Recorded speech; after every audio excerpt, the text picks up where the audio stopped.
Hatice'm o kapıda var.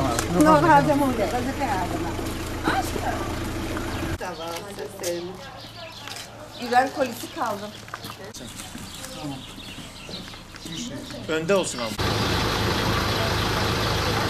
Türk Kızılayı Genel Merkezi tarafından şube başkanlığımıza 350 kişilik elbise yardımı, 75 koli gıda yardımı ve 180 et kumanyası gönderildi.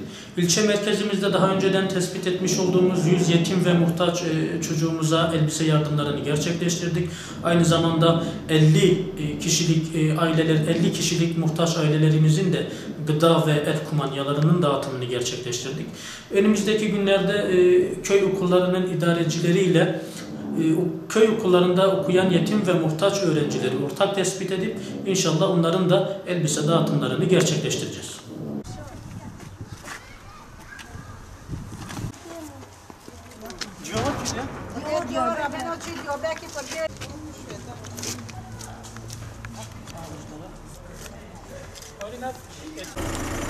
Ama hangileri? Hangisini toplandı?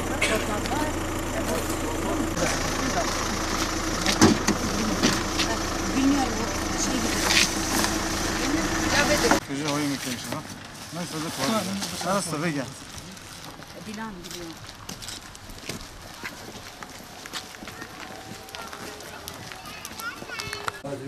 Dört müydü, 5 miydi öyle bir şeydi, 5-6 tane. Tamam. Bu çocukların hepsi gelsin. Gelsin çocuklar gelsin, alacak içine gelsin. Arge kalmasın.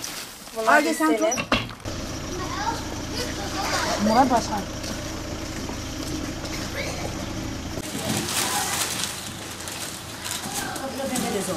Çocuklar.